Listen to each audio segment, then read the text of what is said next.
सृष्टि बचपन से ही दिखने में सुंदर नहीं थी, लेकिन अमीर बाप की बेटी सृष्टि पर उसकी माँ जान छिड़कती। मेरी बेटी कितनी प्यारी है। भगवान सबको सृष्टि जैसी बेटी दे। सृष्टि धीरे धीरे बड़ी होती है। एक दिन सृष्टि की सहेली कहती है, तू दिखने में कितनी अजीब सी है, लेकिन मैं जानती हूँ हम सब में सबसे अच्छी शादी तो तेरी ही होगी। तेरे पापा अमीर जो हैं। और बता नहीं सकते यार, दहेज तो हर कोई देता है, ये क्या ज्यादा ले जाएगी अपने पति के लिए? अरे बड़े शहर में कोठी है इसके पापा की। अरे पापा की है ना, कौन सी इसकी है? इसकी होती तब तो कोई भी लड़का इससे शादी कर लेता। अरे पापा की मतलब पापा की है तो मेरी ही है ना? किसने कहा? अब तेरी तो तब होगी ना जब तेरा भाई ना हो। वैसे भी शादी के बाद सारी प्रॉपर्टी भाई के नाम होती है। सृष्टि समझ जाती है कि उसे किसी भी हालत में माँ बाप की सारी प्रॉपर्टी को अपने नाम करना है, लेकिन कैसे? एक दिन सृष्टि का भाई शीनू कहता है, बहन क्या कर रही है? तुझसे एक बात करनी है। अरे हाँ हाँ करना, मैं तो तेरी बहन हूँ। बहन मेरी लाइफ में ना एक लड़की है, बहुत अच्छी है। मैं सोच रहा हूँ माँ और पापा से बात करूँ शादी के लिए। सृष्टि को समझ में आ जाता है कि भाई की शादी होते ही भाभी उसे एक दिन भी घर में बर्दाश्त नहीं करेगी। क्या बात है भाई, बताना कौन है वो?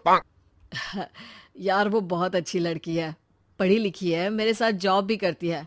बस एक प्रॉब्लम है। हाँ प्रॉब्लम? क्या प्रॉब्लम है भाई? यार वो शादीशुदा है, लेकिन उसके पति ने उसे सिर्फ इसलिए छोड़ दिया क्योंकि उसके माँ बाप दहेज नहीं दे पाए। सृष्टि ये सुनकर न जाने क्यों खुश हो जाती है। अरे भाई तो क्या हुआ, लड़की तुझे तो पसंद है ना? शीनू को लगता है कि बहन उसे समझ रही है।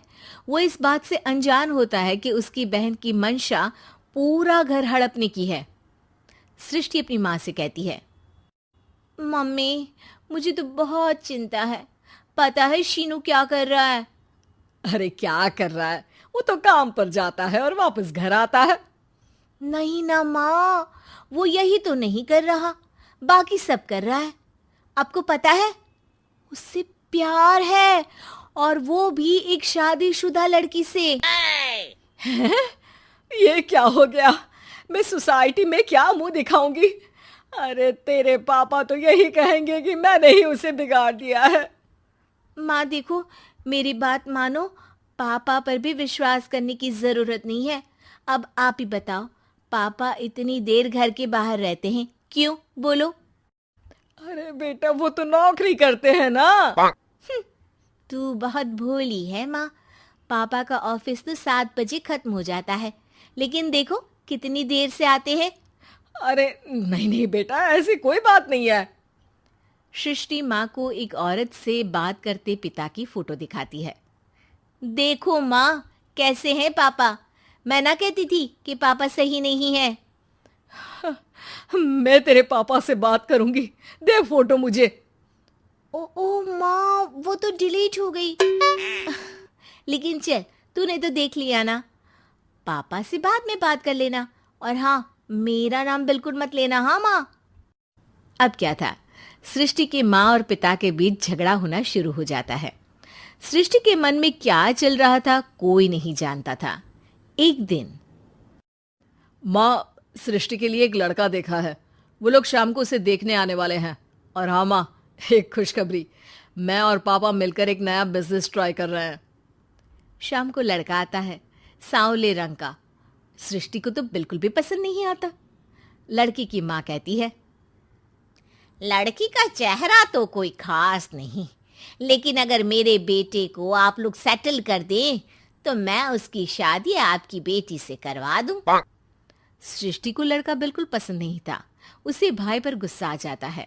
लड़के वालों के जाने के बाद कहती है, माँ देखा शीनू मेरे लिए कैसा लड़का लेकर आया, न दिखाने लायक न सुनने लायक, सेटल भी नहीं, वो भी हम करे।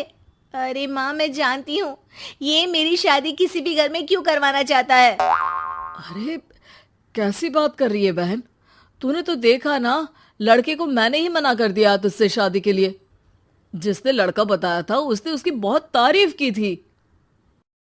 बात आई गई हो जाती है, लेकिन सृष्टि का मन शांत नहीं होता।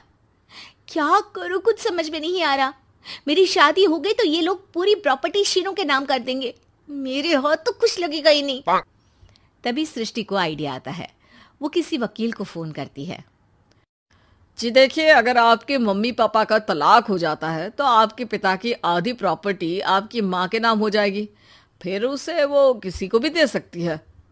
सृष्टि अब माँ को बेटे के खिलाफ भरती है। माँ, शीनू पर नजर रखा करो, वो जिस लड़की के प्यार में है ना वो शादीशुदा है। यहाँ आएगी, सारा पैसा रुपया जमीन जायदाद सब हड़प लेगी। पापा का भी हाल तुमसे छुपा नहीं है। ऐसा ना हो कि मैं और आप एक दिन सड़क पर भीख मांगे। हे भगवान, मैं तो जीते जी मर जाऊंगी अगर ऐसा हो गया तो। ऐसा हो गया नहीं माँ, ऐसा ही होगा। अभी समय है, आगे का सोच लो। मैं तो कहती हूँ पापा से आधी प्रॉपर्टी लेकर अलग हो जाओ। पापा की आधी प्रॉपर्टी भी हम लोगों को अगर मिल जाती है ना तो अगले 7 जन्म सफल समझो। बेचारी माँ बेटी के कहने पर पति से तलाक लेकर अलग हो जाती है। सृष्टि अब पैसों से गाड़ी और अपने दूसरे महंगे शौक पूरे करने लगी। उसके दोस्त भी उसके पैसे इस्तेमाल करते। सृष्टि, कल तुम कहाँ थी? मैं सारा दिन घर पर अकेली थी। तो मैं क्या करूं? मैंने ठेका तो नहीं लिया है ना तुम्हें संभालने का। माँ को सृष्टि से ये उम्मीद नहीं थी। वो बैठकर रोने लगती है। वहीं उसका पति यानी कि सृष्टि के पिता आ जाते हैं। मैं जानता था कि तुम्हारा यही हाल होगा, तो आपने मुझे रोका क्यों नहीं? मैं रोकता तो तुम रुकती क्या? सृष्टि के कहने पर तुमने मुझ पर अपने बेटे पर शक किया, लेकिन तुम ये भूल गई कि कैसे हम दोनों ने मिलकर जीवन में इतना सब खड़ा किया। माँ पति के गले लग जाती है। मुझे माफ कर दीजिए, मैंने आपकी कमाई का एक बड़ा हिस्सा गवा दिया। कोई बात नहीं, तुम साथ हो तो मैं ऐसी 7 प्रॉपर्टी खड़ी कर दूंगा। तभी वहां सृष्टि आ जाती है रोते हुए। माँ, मयंक ने मुझे छोड़ दिया। वो बोल रहा था जब तक मेरे पास पैसे थे तब तक ही वो मेरे साथ था। पापा, माँ, मुझे माफ कर दीजिए।